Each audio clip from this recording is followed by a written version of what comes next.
Imagine this. You are a merchant sailor in the early 1700s. Your ship is somewhere in the middle of the Atlantic, and through the morning haze, you spot another vessel closing in fast. You grab your spyglass. Your eyes move to its mast. And then you see it. Not the black skull and crossbones of pirate legend. No. What you see is a solid red flag. No skull, no bones, just red. And if you knew what that meant, your blood ran cold. Because that flag had one meaning and one meaning only. No one on your ship was getting out of this alive. Welcome to Deadman's Shore. I'm Jack, and today we're going deep into the true history of one of the most iconic symbols in all of seafaring, the pirate flag, or as history came to know it, the Jolly Roger. But I promise you, by the time we're done today, you will never look at that skull and crossbones the same way again. If you're new here, hit that subscribe button right now, because we go where the history books are afraid to. And drop a comment below. I want to know, what do you already think you know about the Jolly Roger?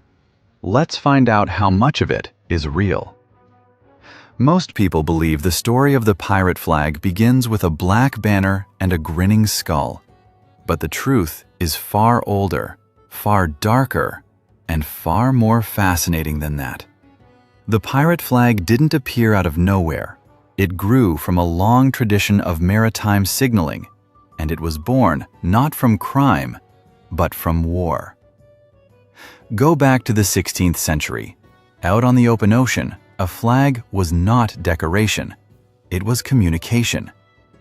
In an age before radio or telegraph, the cloth flying from a ship's mast was the fastest and clearest message you could send across open water. Colors, symbols, and shapes told other vessels everything they needed to know instantly. Which nation does this ship belong to? Is it a warship or a merchant vessel? Is it a friend or an enemy? And most importantly, what does it intend to do? Warships flew their national colors with fierce pride. Merchant ships sailed beneath them seeking protection. And then there was a third category, privateers. These were privately owned vessels operating under a royal commission, a legal document called a letter of marque that authorized them to attack and seize enemy ships on behalf of their government. Unlike pirates, privateers were technically soldiers of the sea, not criminals under the law. They were weapons granted a uniform of cloth. It was among the privateers of the 17th century, particularly the French flibustiers who roamed the Caribbean, that the tradition of a fearsome battle flag first took shape. Here is something that surprises almost everyone. The most feared flag at sea was not black. It was red. Before anyone ever flew a skull and crossbones, warships across Europe used a solid red flag as a signal with a very specific and very chilling meaning. No quarter will be given. That phrase meant that the attacking vessel intended to fight to the very end. No prisoners, no negotiations, no mercy. If you saw that red flag and didn't surrender immediately, you understood that the battle would not end until there was nothing left to fight over. French flibustiers adopted this tradition enthusiastically. They flew blood-red banners, sometimes plain crimson, sometimes decorated with simple motifs like a sword or a skull, to announce their intentions before a single cannon was fired. In the records and journals of the period, a French phrase appears, Jolie Rouge. It means, quite literally, pretty red, a darkly poetic name for something so threatening. And here is where history gets genuinely interesting. Many scholars believe that Jolie Rouge, spoken and heard by English sailors who encountered these French captains, gradually transformed through mispronunciation and constant repetition into the English term Jolly Roger. the name that would come to define the entire tradition of the pirate flag. There is a competing theory. Some historians argue the name derives from Old Roger, a common expression of the era used to refer to the devil himself. Either way, the name carried real weight, and by the time it entered common usage, it no longer referred to the red flag. It referred to the black one. So where did the black flag come from? The shift from red to black happened gradually, and it was entirely strategic. A red flag meant, fight us and you will not survive. But pirates quickly understood something crucial. A battle was expensive. It cost ammunition, it cost lives, and it risked damaging the very ship and cargo they were trying to capture. What pirates wanted, above almost everything else, was for their target to simply surrender without a fight. The black flag was the answer to that problem. It kept the threat of the red flag, death is coming, but it added something new, a choice. Surrender now, and you might live. The black flag, in other words, was the red flag with a door left open. Some historians also connect the black color to plague ships, which historically flew dark flags as warnings to keep other vessels at a distance. For sailors of that era, black meant disease, misfortune, and death. Pirates understood exactly how powerful that association was, and they made it work for them. The first documented use of a true black pirate flag with recognizable symbols dates to the year 1700. A French pirate named Emmanuel Wynne was encountered in the Atlantic by British warships. The naval officers who recorded the encounter described his banner in detail. It was black, and it bore a skull, crossed bones, and an hourglass.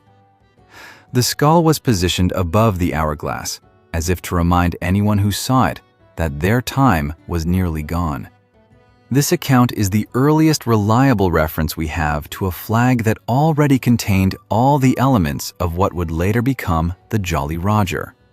But here is what the popular image of piracy gets completely wrong. Pirates did not sail around under a black flag at all times. In fact, they raised it rarely. Most of the time, they used something far more cunning. They sailed under false colors. The national flags of Britain, France, Spain, the Netherlands. Whatever flag was most likely to put their target at ease. Many pirate crews kept a whole collection of foreign banners stored below decks for exactly this purpose. The real tactic worked like this. A pirate ship would approach a merchant vessel flying, say, a British flag. At close range, close enough that running was no longer an option, they would haul down the false flag and run up the black one. A warning shot sometimes followed. The message was clear. This is your one chance. The choice is yours. If the targeted crew accepted the offer and lowered their own flag, a gesture called striking the colors, they would be boarded. Pirates would take what they needed: food, water, weapons, valuables. In some cases, they left part of the cargo behind as a gesture of goodwill. Not generosity exactly, but a practical courtesy that helped keep the whole system working. If the targeted crew refused or hesitated too long, the black flag came down, and the red one went up. That was the signal. And when multiple pirate vessels operated together, the red flag doubled as a coordinated command, a shared language between ships that needed no words. Some pirates used no flag at all. They sailed nameless, anonymous, unidentifiable. In the vastness of the ocean, the boundary between nation and lawlessness could simply dissolve. A flag meant to signal allegiance became a tool of deliberate silence. In one era, a single piece of cloth flying from a mast could decide the fate of every person aboard a ship. That is how powerful these symbols were, and it is why the men who created them put so much deliberate thought into what they looked like. No two pirate flags were ever exactly the same. This is one of the things that gets entirely lost in popular culture, where the skull and crossbones is treated as a kind of universal pirate logo stamped out from the same template. The reality was entirely different. Every captain designed his own emblem. It was personal, it was deliberate, and it was meant to be recognized from a distance and never forgotten. Think of it this way. In European society, noble families had their heraldic crests, elaborate symbols that declared lineage, loyalty, and status. Pirate captains, who existed entirely outside the law and outside any official hierarchy, created their own version of that same tradition. A visual identity that said, "This is who I am, and this is what I am prepared to do." The vocabulary of these flags was drawn from a shared pool of imagery that any sailor of the era would immediately understand. Let's go through the main symbols, because each one carries a story of its own. The skull, the death's head, as it was commonly called, was the most universal symbol of mortality in Western culture.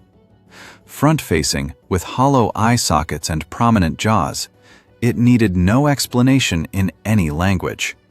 Death is here. Beneath the skull, bones or cutlasses were often crossed. Crossed bones echoed the traditional memento mori imagery found on gravestones across Europe. Crossed swords or cutlasses made the meaning more specific. Death will come in battle. You will not be taken quietly. The hourglass was perhaps the most psychologically sophisticated symbol of them all. It didn't simply represent death, it represented time running out. The sand falling inside an hourglass cannot be stopped and cannot be reversed. On some flags, a skeletal figure held the hourglass. On others, the skeleton carried a spear or an arrow. The message was layered and precise. You are running out of time. Make your decision now. Some flags featured what appeared to be a dancing skeleton, a figure that seemed to mock fate rather than fear it. Pirates, after all, had chosen to live entirely outside the ordinary rules of society. They had, in a very real sense, already accepted death as part of the bargain they had made.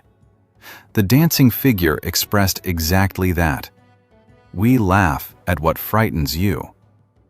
And then there was the heart. This one surprises most people. In 17th and 18th century iconography, the heart carried enormous symbolic weight. It appeared on gravestones, in religious art, and in popular tradition as a symbol of courage, the soul, and suffering.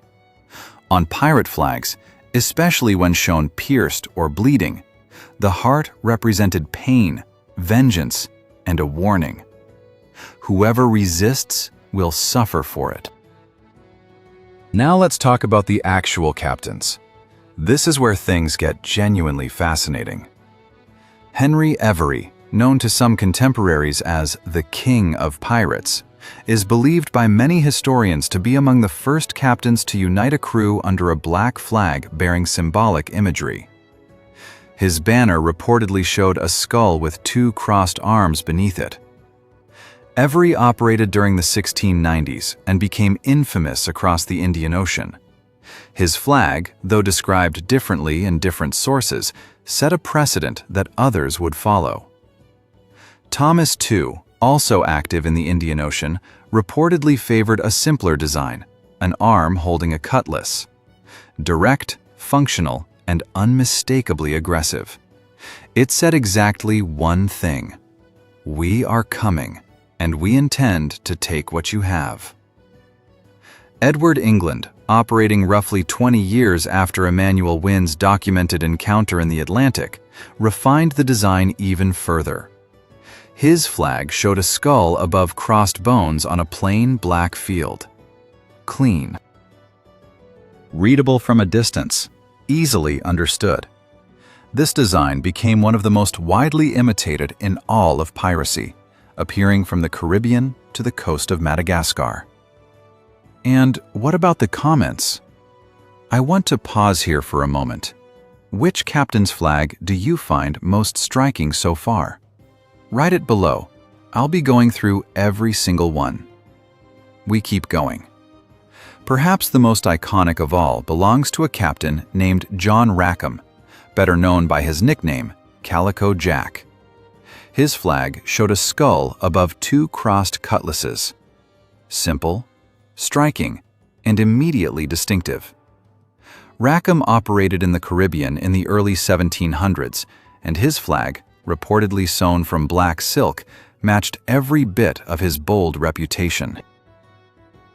Today, centuries later, it is Calico Jack's design that most people picture when they hear the words Jolly Roger. Then there is Bartholomew Roberts, known as Black Bart, who may have been the most prolific and successful pirate of the entire Golden Age. Roberts didn't settle for one flag. He created several, and the ones we know about are among the most personally expressive banners in the history of piracy. His first documented flag showed a figure, widely believed to represent Roberts himself, standing with a sword upon two skulls marked with initials, ABH and AMH, meaning a Barbadian's head and a Martinican's head. This flag is not legend. It is confirmed by court records and eyewitness testimony from his own era. The governors of Barbados and Martinique had both launched aggressive campaigns against pirates operating in their waters. Roberts answered them with the most direct message available to him. He put their islands on his flag. A second Roberts flag depicted a figure, again likely Roberts himself, standing beside a skeleton holding an hourglass. Death, time, and the man who feared neither of them. There is also the remarkable banner of Christopher Moody, who at one point served under Roberts before striking out on his own along the Caribbean coast and into West Africa. Moody's flag was unique in one critical respect. It was red, not black. On that red background, the old signal of no quarter, he placed a winged hourglass, a skull, and a golden arm holding a dagger. The winged hourglass meant that time was not merely running out, it was flying. The red background removed any possibility of misunderstanding. Moody was not offering anyone a choice. His flag's existence is confirmed in British naval records from 1722, when his crew was captured at Cape Coast Castle. And what about Edward Teach, the man history calls Blackbeard? Here the story takes a genuinely unexpected turn. Blackbeard is perhaps the most famous pirate who ever lived, and the flag attributed to him, a skeleton holding a spear aimed at a red heart with an hourglass in the other hand, is one of the most reproduced images in all of pirate iconography. The problem? No contemporary source describes it. Lieutenant Maynard, the naval officer who ended Blackbeard's career in 1718, mentioned a black flag in his reports. That is all. No skeleton, no heart, no hourglass. The detailed design that everyone recognizes today was created in the 19th century, when writers and illustrators were reimagining the golden age of piracy for a new audience hungry for adventure. It is, in all probability, a beautiful fiction built on top of a very real and very dangerous man. Stede Bonnet, the so-called gentleman pirate, a wealthy plantation owner who left his comfortable life for the sea for reasons historians still debate, flew a flag bearing a skull, a heart, and a dagger, with a bone on either side. The combination was read as courage, suffering, and a threat of violent consequence. The heart in particular became closely associated with his name, and in contemporary accounts was sometimes called the bleeding heart of vengeance. What all of these flags shared, despite their differences, was this: they were not random. They were not accidental. They were designed, deliberately and thoughtfully, to communicate specific ideas to specific audiences under specific circumstances. These were men who understood the power of imagery with a sophistication that had nothing to do with formal schooling and everything to do with lived experience. And they understood something else. Fear, when properly packaged, is more powerful than any weapon. By the 1720s, the world was changing in ways that the golden age of piracy simply could not survive. For decades, the great colonial powers of Europe, Britain, France, Spain, and the Netherlands, had tolerated privateers and looked away from outright piracy when it suited their political and economic interests. Pirates attacked rival nations' ships. They disrupted enemy trade routes.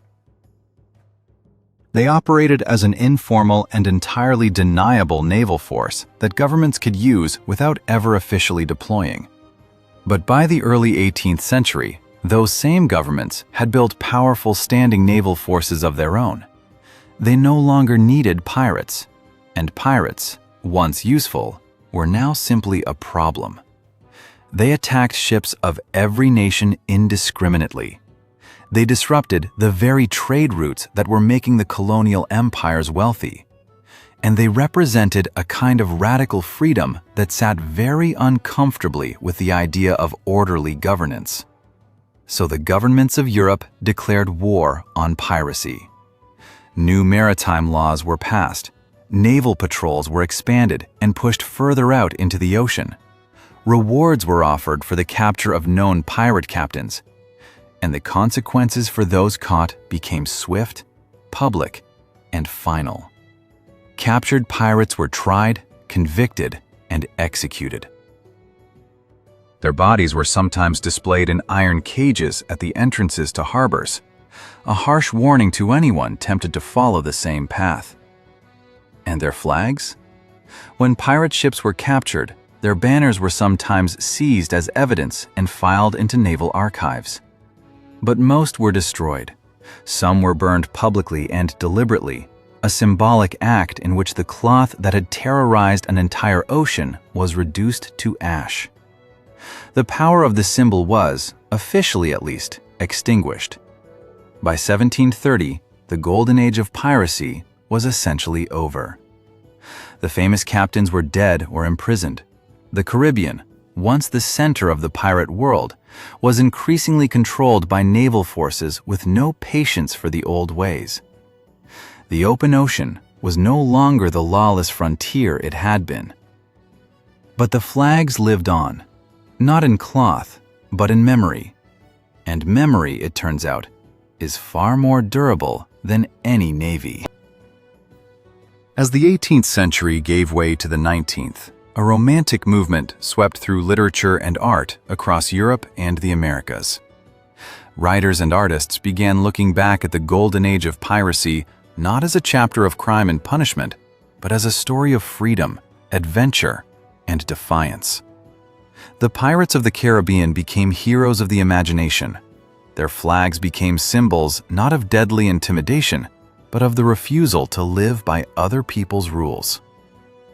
Robert Louis Stevenson's Treasure Island, published in 1883, did more than perhaps any other single work to fix the pirate flag permanently in the cultural imagination. The skull and crossbones, the Jolly Roger, became, in the popular mind, the emblem of adventure, of the sea, of a life lived at the very edge of the known world. But here is something that most people simply don't know, and I think it is one of the most remarkable footnotes in this entire story. In 1914, roughly 200 years after the golden age of piracy had come to an end, the Jolly Roger came back to active service. Not on a pirate ship, on a British submarine. A Royal Navy officer named Commander Max Horton, commanding the submarine HMS E9, returned from a successful mission in the North Sea and made a decision.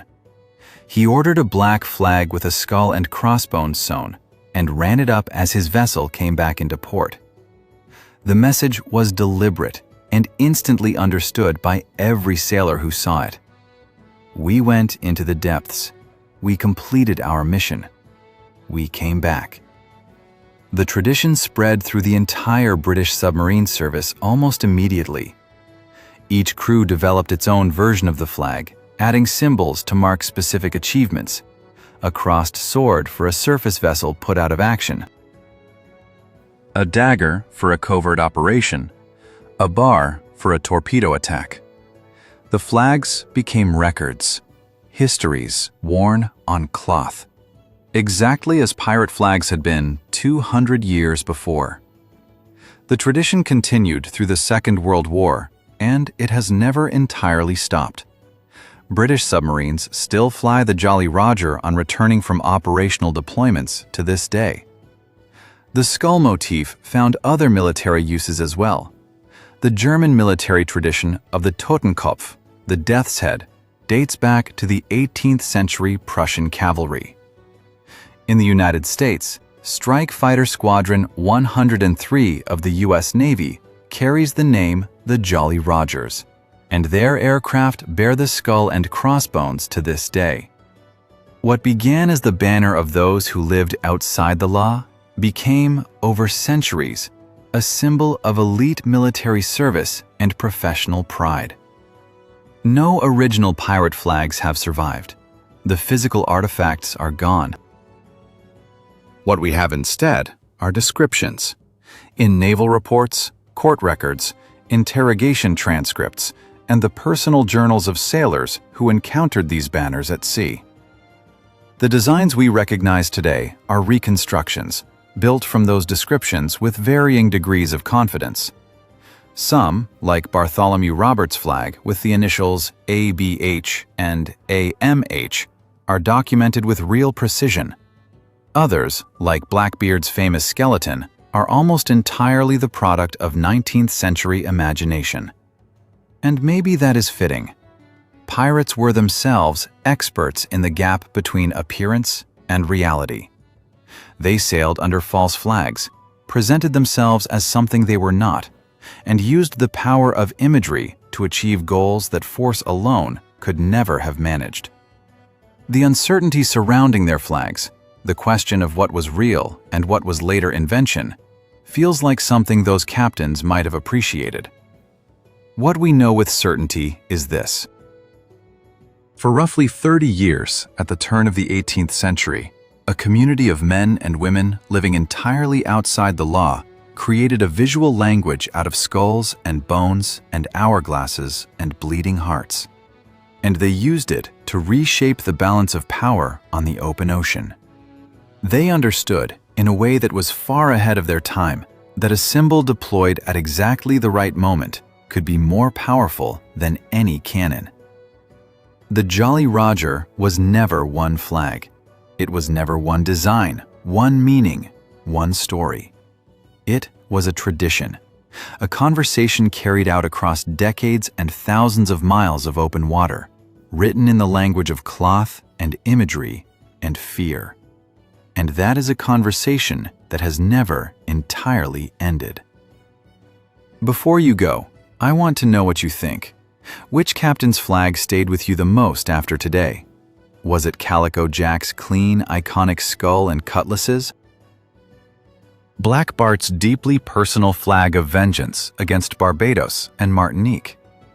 The mysterious story behind what Blackbeard may or may not have actually flown? Drop your answer in the comments. I genuinely read every single one, and I love hearing what catches your eye in these stories. If you haven't subscribed yet, now is the moment to do it. There is so much more history waiting for you right here on Deadman's Shore. Stories that go places the textbooks never do. I'm Jack, and I'll see you in the next one.